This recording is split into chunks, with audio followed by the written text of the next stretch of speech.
Ricky Gervais, welcome to the Daily Social Distancing Show. Hi, how's it going?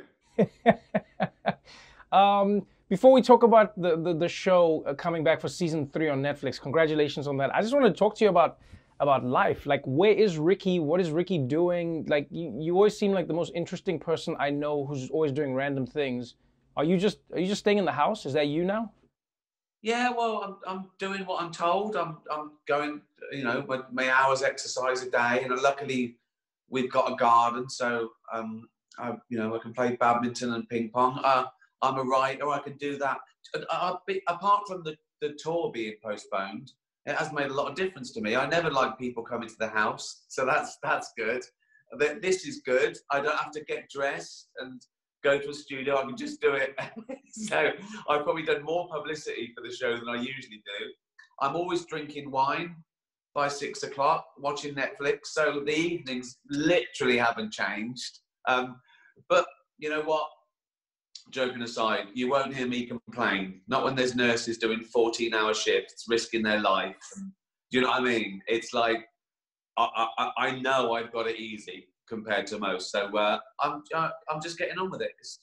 What can you do? We're always like reading news about different countries. And one thing I've learned, whether it was from South Africa or moving to the US, is oftentimes the news doesn't match up with what's actually happening in the country. And I wondered, like, what is the sentiment in the UK right now? We read things about Boris, we read things about the country being confused by stay alert or stay at home. We're reading about how the UK is responding. What's the actual sentiment or the mood that you're feeling from your friends and people in the country? Well, I think everyone feels like, they're in the same boat, and I think most people are wanting to be over, and I think everyone I know is doing the right thing. People haven't seen their families for 6 weeks. I mean, I think the big thing is, apart from the risk and worried about your family and yourself and everything like that, I think people wish they could have a date. It's like it turns into kids. We keep going, are we there yet? Are we there yet? And no one knows. No one knows. When will it be over? We don't know. What will happen? Will it come back? We don't know. Can you get it twice? We don't. No one knows anything. So I do feel for the people that have got to go out there and talk to the nation and tell them something. And the truth is, they don't know. And I think that's the problem. If someone said it's over, September the 1st, people go, okay, fine. See you September the 1st. But it's just not that easy. Are you guys also experiencing like just a wave of misinformation now? Because it feels like, I don't know if you're feeling the same thing. I know it's online, but I don't know if it's the same in the UK. Like, I feel like I always thought something like coronavirus or aliens or whatever would happen to us, and then we'd come together as human beings. I truly have been shocked at how, like, the virus has become politicized. Like, people literally, some people just don't believe in the virus, some people do. Well, of course, everyone needs someone to blame. Everyone, it's your fault, and of course people use it. And you're right. You think that it would be like an alien invasion where it was humanity against this thing, but no. I mean, the first thing I noticed was people fighting each other for toilet rolls, and this was like day one. These are the sort of people that if the plane crashed, they'd start eating each other. And I go, we've got sandwiches. Don't eat each other yet. It's fine. Give us. I mean, also toilet rolls. I would give my last toilet roll for a bottle of wine if it was the end of the earth. Honestly, I'd be drunk and I'd be wiping my ass on the grass. Who cares about toilet rolls? That was day one. Fights in the city. What are you doing? Or society broke down like the first day, and then people went, okay, we can do this. Yeah, a lot of people. It's interesting because one thing you've always said about yourself is like you don't like getting involved in politics. You've never been a soapbox person. You've never been somebody who's like, this is Ricky Gervais. You love telling jokes. You love making fun of people and life and everything, making TV shows, but you've gotten more political over the years, or talking about it because it's gotten crazier. And one of your tweets went viral, one of your old tweets. It seemed like you predicted the future. You said the fact that they have to put "do not drink bleach" on containers lets you know that Donald Trump can become president. And then he had his own bleach thing. And I mean, you saw how that blew up. And I'd say that tweet wasn't political. It was about ignorance and stupidity and a nanny state and people, you know, and then it became political, obviously. But again, I don't think it's that I've become more political. It's that if people aren't acting like they should, if people in power aren't doing what you think is the right thing, you have to be an adult. I don't want to be an adult. I want other people to run the country correctly and do all the right things. Then I can muck around. I can be an idiot. I want to be the one getting told off for stuff. I don't want to be the teacher standing there going, right, you can't do that. That's not my job. That's no good for me. I want to be the idiot at the back of the class getting in trouble for doing the wrong thing. And when the world's in danger, you can't do that. You have to start being sensible. And it really annoys me.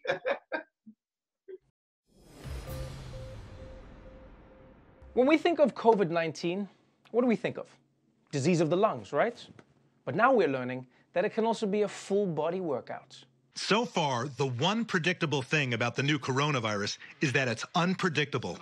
It first got our attention by damaging the lungs. But now, doctors are finding it can wreak havoc throughout the body.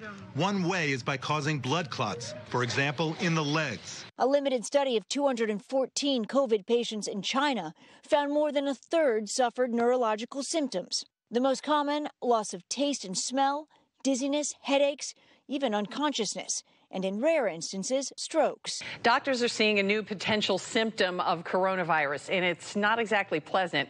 It's known as COVID toes. Doctors treating patients are noticing red or purple lesions and swollen toes in younger adults. Yes, it turns out that coronavirus could negatively affect almost every part of the human body, including your toes. And I'm sorry, but toes? Toes?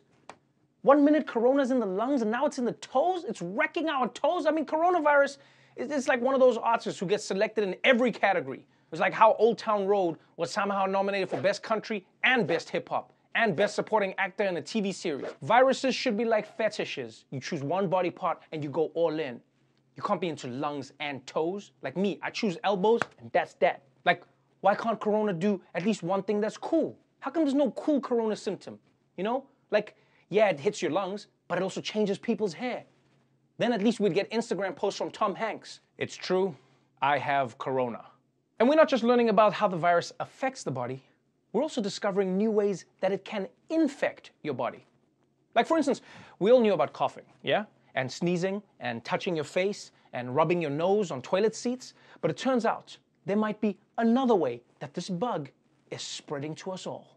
A new study by Johns Hopkins University shows that COVID-19 can infect patients through their eyes. Researchers say virus droplets can latch onto the eye's ACE2 receptors and start targeting cells that way. They also think tears could transmit infections from person to person. Scientists believe this is why some COVID-19 patients have reported pink eye symptoms. Yep.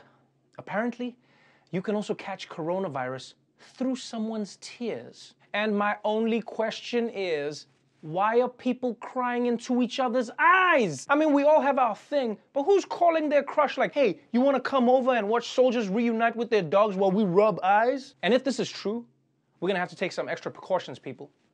Like, from now on, you got to stay at least 6 feet apart while watching This Is Us.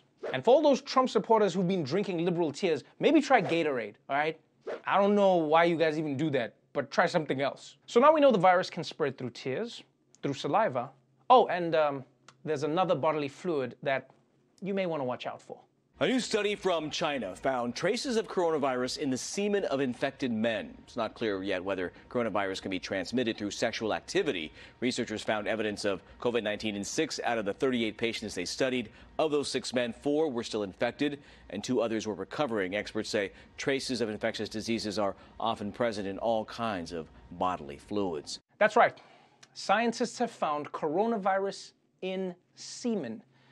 And I guess now we know why it spread so quickly in the New York City subway. But this is such bad news, because it means sex is even more risky now. You can catch corona, you can catch STDs, and scariest of all, you can catch feelings. I still think about you, Sheila. How you gonna go and do that to me? Here's another way people are keeping from going crazy during this pandemic. taking the coronavirus outside and beating the crap out of it. Well, this strange sight showed up in a backyard in Alito. What is it? It's a COVID-19 pinata, of course. Jennifer Wursel tells us a friend made it for her son's 18th birthday last weekend. Well, apparently, people like the idea of using a pinata for some stress release and a few laughs. ABC Party in Oak Cliff, known for the colorful pinatas it makes to celebrate special occasions, has added the coronavirus pinata to its lineup. We can dress it for different occasions, like our kids that didn't get to have a graduation, we're going to put a cap and maybe put a gown on it so that they can just hit it and get their frustration out. Yeah, that's what I'm talking about. People are making Corona pinatas and showing the virus who's boss. Except instead of candy, a bunch of hydroxychloroquine pills falls out. Self-medication! But here's a tip. If you've got coronavirus strung up, make sure to interrogate it before you destroy it. We need to find out its secrets. Who sent you? Are you the Chinese virus or are you the European virus? Or do people just change your name depending on their political affiliations? Huh? I just pray that Trump doesn't see one of these videos because you know he's going to propose it at the next briefing. And I saw some people using sticks to destroy the coronavirus. Maybe we can put sticks inside people. Maybe we shrink down the sticks and beat the coronavirus inside the bodies. Can we check that out? Is that something we can do? So go out there, have some fun, and smash a Corona pinata. Just whatever you do, don't use a bat because Corona loves bats. Thank you guys. Thank you. Thank you.